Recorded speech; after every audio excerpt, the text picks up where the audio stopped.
Okay, she be gone every single night.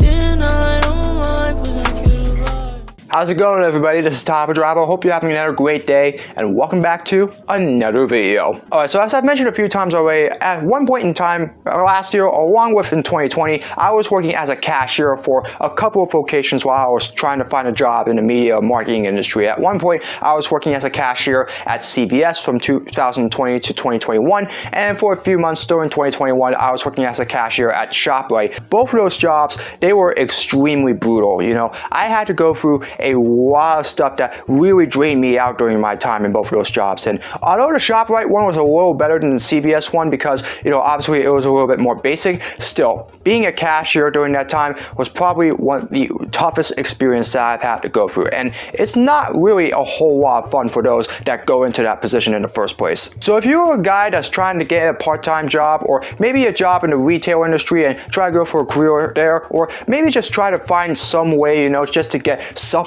going so that way you can make up enough money so that way you can build your college expenses and all that stuff, and we used to have to be able to try to find a way to get into the career of your choice, I'm going to share with you a few cons of working as a cashier based on what I went through. You know, what are some of the things that you can expect to go through during your time there, and why I personally think you have to think long and hard before deciding that you want to be a cashier, because this, just like the car attendant job that I explained earlier this year, it is not the easiest job in the world. The first con I want to talk about is called training. Now, obviously, before you go into every job, you need to go through a little bit of training, just so that way you can understand the basics of your particular position. You know, like what exactly you're supposed to do, what are the fundamentals of all of it, and then utilize that so that way when the time comes for you to put it into action, you can be able to use it with effectiveness and be able to find a way to succeed at your job. Being a cashier, you're literally thrown right into the fire. So explaining what I was talking about here, when I was at CVS, when I applied for the cashier job,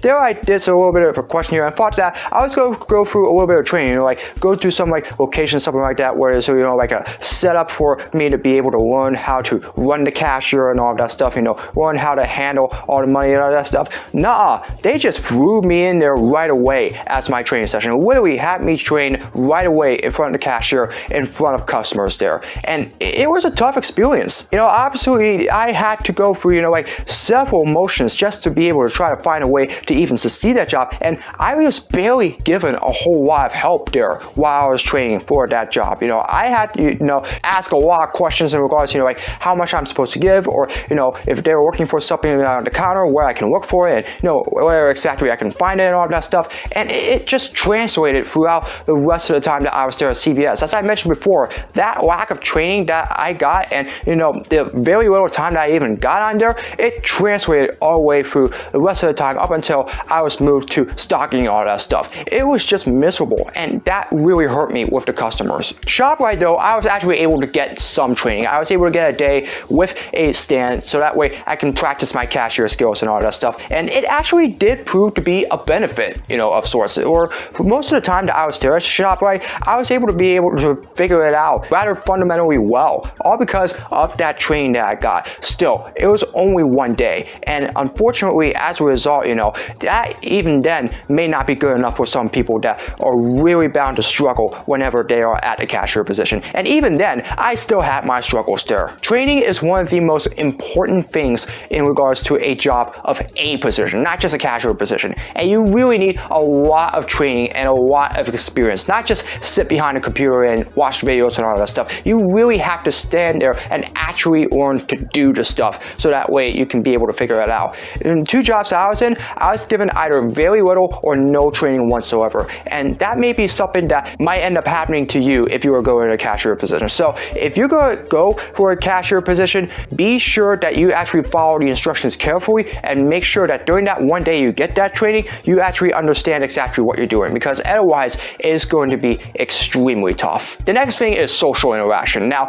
obviously one of the most important things in regards to being a cashier cashier is socialization, not just with your fellow colleagues, but with the customers that you're serving, whether or not it's at a grocery store or maybe even a game store or a fast food restaurant. It really doesn't matter what location you are. If you are working as a cashier, you need to interact with customers. But you also gotta be smart with them as well.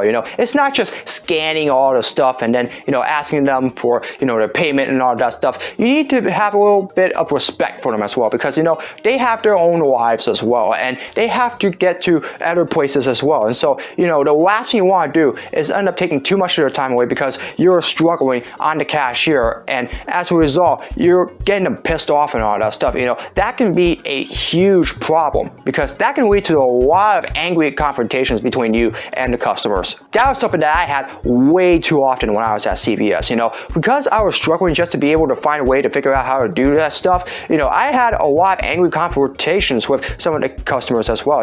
There were a few times where I felt so pissed off at all the criticism that I was getting that I felt like that I just wanted to pop off at them. Obviously that did not happen because I'm a nice guy, and if I wasn't a nice guy, I would probably be thrown in prison if I did go off at them. So obviously that didn't happen. So you have to be careful with your emotions when it regards to being with angry customers. Just stay calm. Don't be that particular guy that ends up getting angry at them all because they're criticizing you for one small thing. Look, they're always going to criticize you for something if you end up doing it wrong. Just take it to the chin and move on. The last thing you want to do is make the situation worse and end up getting benched or maybe even fired by your own boss, all because you ended up getting angry at a customer or something like that. Customers are bound to get angry whenever you're doing something wrong. And that's why it is particularly tough, and why some people would rather be in a job where you don't have to do too much socializing and all that stuff rather than in the cashier position, because chances are you're going to run into a lot of customers that are going to be pretty irritated, or maybe have already had a bad day or something like that, and as a result they end up getting pissed off at you whenever something does go wrong and all that stuff. It can be emotionally draining, and the last thing that you want as a person is to end up taking the full brunt of that. So it's really a tough go if you're going to end up in that position, and the customers are going to be extremely difficult for you to get a handle of if you are not doing your job right, or if they just get angry at you for some reason. The next thing is the pay. Now obviously the card attendant position, as I talked about earlier this year, the pay for that is even worse than that, because you're standing outside and standing in all that hot weather, sweating and having to take all those cards in, and yet you're literally the lowest paid employee there. As a cashier, you're pretty much almost equal to that. Here in New Jersey, the minimum wage for a full-time cashier job is $13.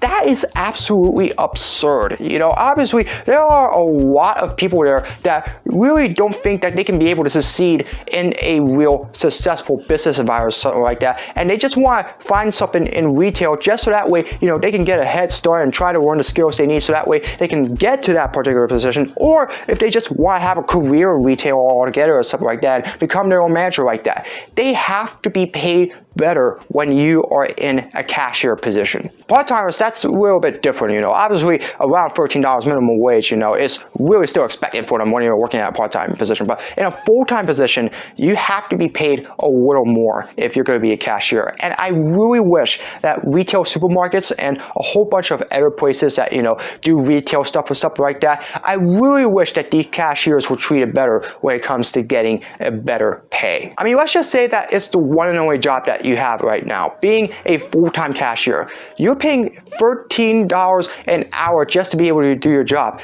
That's not going to be enough for you to be able to pay for everything at home. Your car bill, the electric bill, even the TV bill and credit card bill, and even the debt and all that stuff that you have owed to the IRS or something like that. $13 an hour is extremely low. You're more likely to go broke than you are, to have a successful life or something like that with that pay. I really feel like that cashiers that are full-time are treated like crap when it comes to the pay. I feel like they deserve a slightly better raise than what they get. I mean, not too big of a raise because they still need to learn, but enough that allows them to make just enough so that way they can pay for everything that's going on at their home and be able to get better raises when they do get promoted to higher level positions later on in their lives. $13 an hour is not going to cut it for a cashier. The scheduling is by far one of the craziest things that you have to go through. At CVS, I literally, as I said before, tried to ask for more hours from my boss, just more hours, so that way I can make more money and also get more experience. And